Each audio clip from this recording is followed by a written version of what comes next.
suatu usaha yang wajib untuk sertifikat halal, apa saja yang harus disertifikasiin?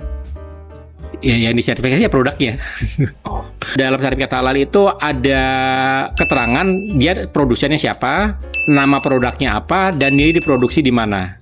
Jadi bisa saja misalkan ini satu produsen dia itu mempunyai 2 pabrik.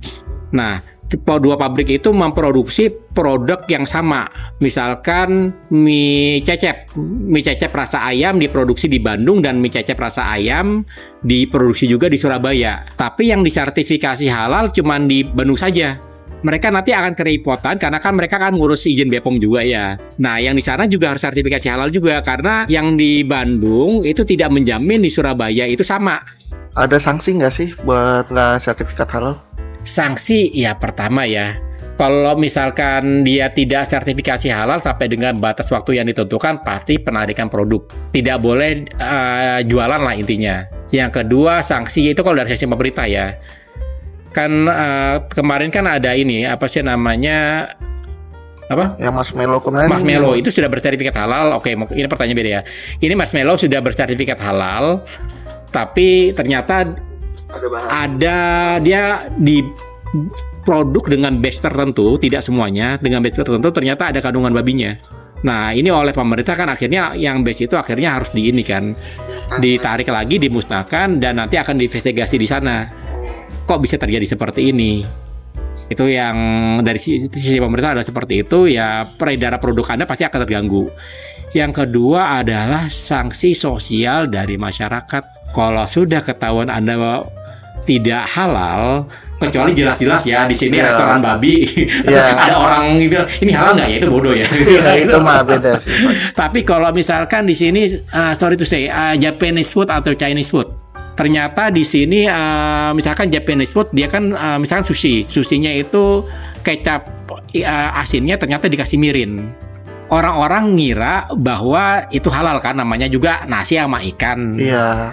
Ternyata ada kandungan mirinnya. Nah, kalau itu ternyata diketahui masyarakat, siap-siap aja terima sanksi. Brandnya jadi buruk kan begitu. Iya sih. Nah, itu. Jadi susah berjualan juga ya. Betul. Tahapan sertifikat halal, Pak.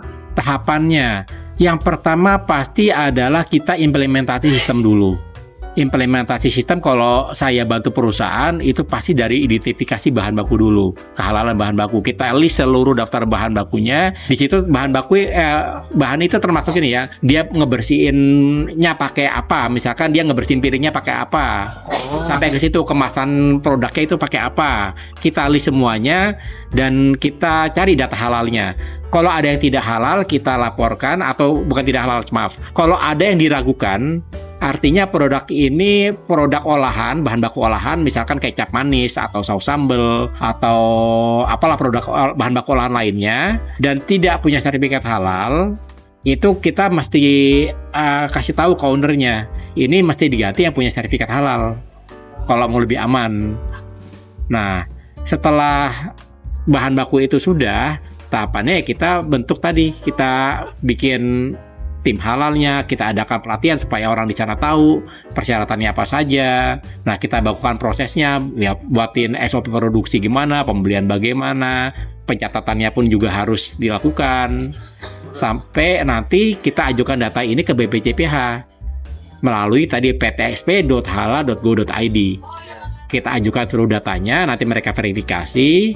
Dan nanti di sana ada keluar biayanya juga. Nah, setelah bayar baru diaudit.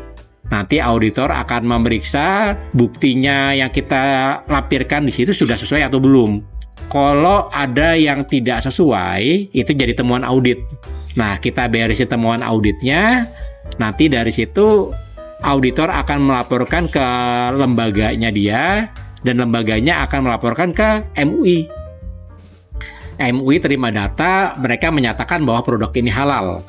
Nah, setelah produk ini dinyatakan halal, laporan itu diteruskan ke BPJPH dan BPJPH menerbitkan sertifikat halal. Nah, sertifikat halalnya tinggal di-download di ptsp.halal.go.id. Kalau Anda masih mempunyai pertanyaan atau kendala saat pengurusan sertifikasi halal, silakan kontak nomor di bawah ini.